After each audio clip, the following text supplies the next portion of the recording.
I'm Shara Tipkin with CNET News. I'm here in Cupertino, California at Apple Park, Apple's new campus. The company held its annual shareholder meeting here for the first time, and there were tons of investors out to learn what's in store for Apple. The first part of the shareholder meeting is pretty routine. They re-elect board members, they hear other proposals about compensation. This year there was a proposal from a shareholder to set up a human rights committee that did not pass.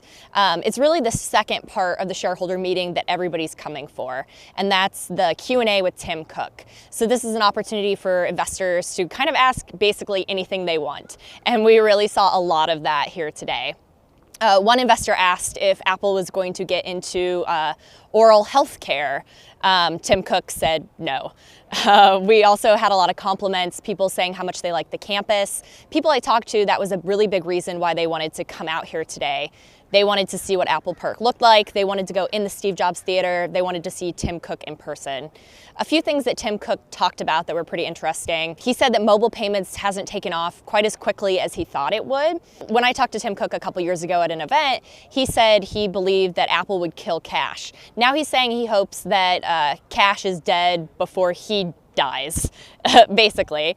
Cook also talked about healthcare. Apple really sees this as a big opportunity for them in doing things that it doesn't necessarily mean that this is something that they have to do to get reimbursed from the federal government.